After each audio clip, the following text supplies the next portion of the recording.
Hola, ¿qué tal? Muy buen día. Bienvenidos a esta sesión número 8 de Metodología de la Investigación. Pues el día de hoy vamos a continuar con el tema anterior, con estos instrumentos y herramientas de investigación. Entonces vamos a ver cuáles son los instrumentos y herramientas de la observación. Como les decía, la observación es una técnica subjetiva que quiere decir que tú vas a analizar, pero con algo científico, por lo que tiene instrumentos que permiten su registro de forma sistemática, o sea, ordenada, de una serie de pasos. Entonces, los instrumentos para recabar observaciones son la libreta de notas o cuaderno de notas, donde siempre la traes contigo y haz de cuenta que vas anotando todo lo que vas observando. Por ejemplo, a ver, el día de hoy observé que los comensales no estuvieron a gusto con el menú, etcétera, etcétera, ¿no? Algo así, ¿no? Aquí ya tendrían ustedes que ver más o menos qué es lo que están buscando. Y bueno, obviamente en este sentido les van a dar preferencia a todos aquellos datos de los que ustedes no se acuerden. Por ejemplo, no sé, algo que tú no te acuerdes bien, lo voy a anotar para que no lo olvide. Para eso se ocupa la libreta de notas. Mientras que el diario, aquí en el diario vas a anotar todos los hechos observados al finalizar el día o la tarea. Y obviamente se enriquece mucho con esta libreta de notas. Por ejemplo, en esta libreta de notas dices, es como, por ejemplo, cuando ustedes van a una conferencia y tienes tu libreta de notas y vas anotando lo más importante. Y después ya en el diario, haz de cuenta que haces el resumen de todo lo que hiciste en ese día y te apoyas en la libreta de notas. Los cuadros son esquemas que los integras por renglones y columnas y se agotan todos los datos de interés para la investigación. ¿Cuál es la gran ventaja de los cuadros? Que permite un tratamiento de datos estadísticos para registrar actitudes y opiniones, para registro de hechos y para determinar la situación de la organización. Por ejemplo, fíjense, aquí está un pequeño cuadro. Por ejemplo, ¿cuál sería el nombre y la calificación? ¿No? Por ejemplo, contenido, asunto, comentario, dicción, vocabulario, forma, ¿no? Este es un ejemplo a lo mejor de la parte de educación, pero por ejemplo ustedes pueden hacer cierto tipo de cuadros, ¿no? Para identificar a lo mejor, por ejemplo, si ustedes hicieron un platillo o están viendo, por ejemplo, lo de la cerveza, si cambia el sabor o de los alimentos o de los temas que están haciendo, pueden hacer una tablita y compararla. A ver, por ejemplo, aquí el comensal detectó el cambio del sabor, sí, ¿no? Y un pequeño comentario, ¿no? ¿Qué fue lo que pasó? Algo así. Los mapas son necesarios para ubicar el lugar de la investigación. ¿Ves? Aquí pues básicamente nada más es para que ustedes identifiquen dónde van a hacer el entorno, porque a veces en varias ocasiones existe una injerencia dentro de la flora, la fauna, el clima, que puede afectar la investigación y que ustedes no están tomando en cuenta. Por eso son importantes los mapas. Los dispositivos mecánicos pues son todos aquellos que vas a ocupar. Bueno, obviamente pues con el celular pues tienes todo, porque puedes grabar, puedes tomar fotos, puedes grabar audios, entonces, pues, digo, ya con el celular, pues es una herramienta que, pues, lo tiene todo. Y bueno, vamos a los mapas mentales. Antes de terminar de esta parte, quiero aclarar que esta parte de los cuadros, y esto no hay como un formato específico, sino ustedes los van realizando, ¿no? En este sentido. Ustedes hacen un, claro, pueden basarse en un cuadro que esté parecido, pero para sumar ciertas cosas de otro investigador, pero en realidad ustedes lo van haciendo conforme la investigación lo va pidiendo.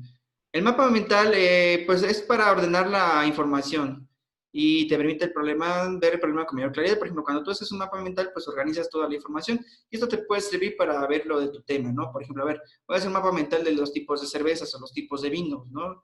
Y así lo vas ordenando para que puedas encontrar bien los datos de tu investigación. La interrogación es por medio de observación, la adquirimos interrogando. Por ejemplo, puedes hacer tu observación y de repente preguntar, ¿no? ¿Qué es lo que pasa? Cuando tú haces una conferencia, levantas la mano y dices, tengo esta duda en esta situación, y tú sigues preguntando y vas haciendo estas interrogaciones muy bien pensadas, muy bien planteadas para que enriquezcas tu observación. Vamos ahora a lo que es la entrevista. La entrevista constituye una fase más allá de toda investigación y tenemos unas entrevistas exploratorias donde algunas condiciones se representan como las siguientes. ¿Con quién resulta provechoso tener una entrevista? ¿En qué consisten las entrevistas y cómo proceder? ¿Y cómo aprovecharlas para que permitan una verdadera ruptura con los prejuicios? Entonces, aquí en este sentido de las entrevistas, tenemos, por ejemplo, entrevistas con expertos, que son los que son expertos, valga la redundancia, en el campo de la investigación que ustedes quieren realizar. Por ejemplo, una entrevista a un experto cervecero o catador o qué sé yo, ¿no? ya ustedes sabrán en la parte de la gastronomía. Y tenemos las entrevistas de calidad. Se recomienda para entrevistas exploratorias con testigos privilegiados, ¿sale? Y en este sentido, son testigos que permiten desarrollar tu investigación. Por ejemplo, a lo mejor no pudiera ser el experto en cerveza, pero a lo mejor el empleado o subempleado que está ahí para que te pueda ayudar también en este sentido. Y por último, las entrevistas de opinión. Aquí en este sentido, a lo mejor al público en general, a lo mejor cómo prueban la cerveza en este sentido, ¿no? Entonces, aquí, en este sentido, no se fijen nada más, no creen que porque entrevisten a alguien con experto, ya quiere decir que la investigación está bien hecha, no. Se recomienda a lo mejor que pudieras hacer las tres, a lo mejor que entrevistes al experto, después al que le ayuda al experto, y finalmente a lo mejor al que prueba la bebida, ¿no? En este sentido. Obviamente aquí depende de lo que ustedes busquen de la investigación en este tipo de entrevistas. Tenemos que las entrevistas tienen tres partes: inicio, desarrollo y cierre. En el inicio tú tienes que tener como que esa simpatía con el que vas a investigar. No vas a llegar así todo enojado, a ver, lo vengo a entrevistar. No, tienes como que hacer la plática y todo eso y entonces hacer como que una buena introducción, un buen feeling, ¿no? Para mostrarles la empatía, la empatía, tener esa confianza, tener esa simpatía con el entrevistado para que tú puedas obtener buenos datos, porque si vas muy rigurista o con miedo o con ese sentido, pues no vas a obtener bien lo que necesitas. Y bueno, y durante el desarrollo debes de plantear las menores preguntas posibles, porque si haces muchas preguntas se va a aburrir y después no va a querer responder o se va a sentir atacado. Intervenir de la manera más abierta como sea posible. A lo mejor puedes tú sacar deducciones para encontrar otra cosa.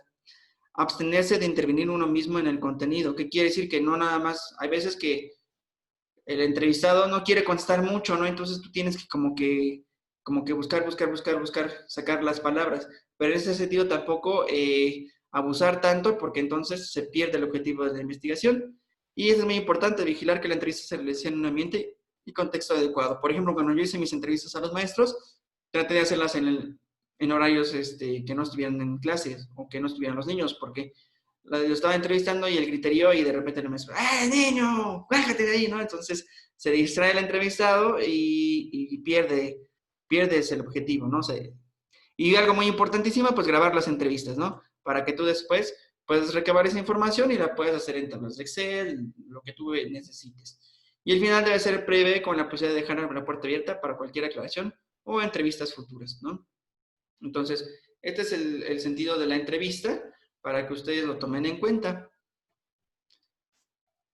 Algo muy importante que aquí les quiero hacer es que tenemos, bueno, creo que sí los puse para acá abajito, déjenme, bueno, les puse lo de las encuestas.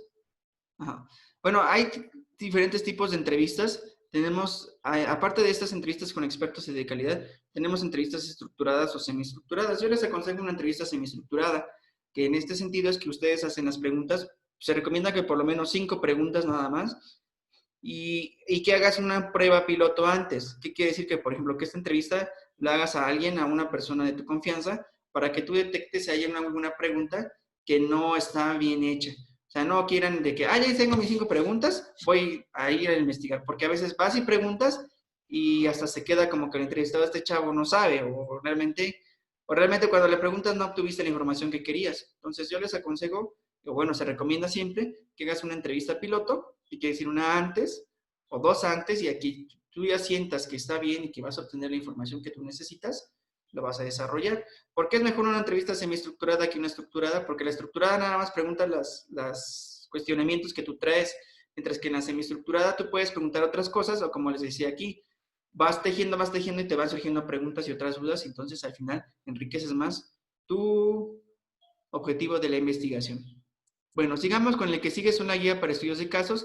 Pues bueno, aquí hay que identificarlos, datos generales, el domicilio, nombre de las personas y todo eso. Que esos son para, más o menos, para casos sociales, pero igual pudiera quedar, por ejemplo, algunos que están investigando, por ejemplo, que si hay discriminación dentro de la gastronomía, pues puedes ocupar un estudio de casos, ¿no? En este sentido.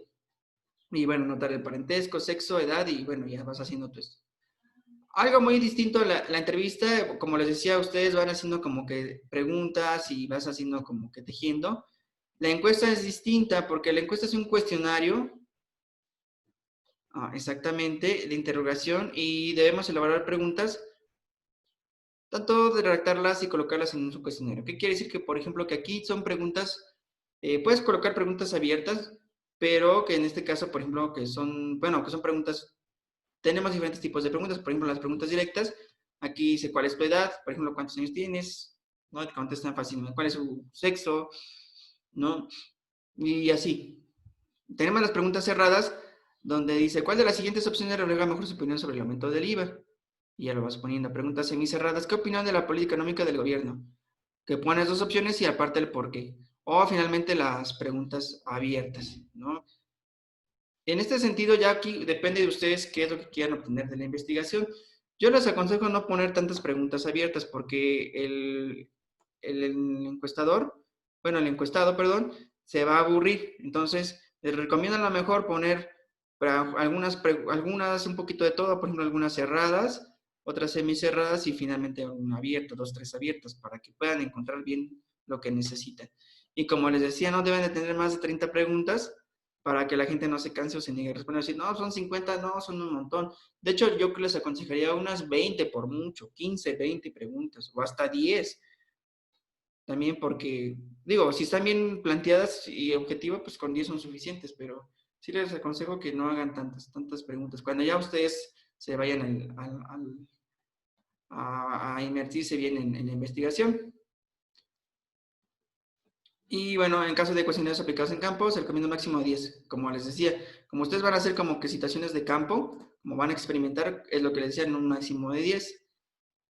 Y bueno, vamos a otro que son las escalas de opiniones y actitudes. Son conductas espontáneas o dinámicas de sentido cambiantes del estado cognitivo. Estas son así como de tipos, cada delinker que pones, ¿cómo te sentiste con la entrevista? ¿No? Bien, mal y todo eso, que tú vas dando como que ciertos puntajes a estas actitudinales. Entonces, pues bueno, esas son las investigaciones, los tipos que hemos visto, las investigaciones de campo, documental y experimentales. Entonces, aquí espero haberles ayudado en este sentido para que ya ustedes vean cómo lo vamos a ir realizando. Ay, no me he dado cuenta, me conecté con la cuenta de mi esposa. Bueno, pues cuídense mucho. Ahorita en un momento más voy a hacer otro video del formato APA.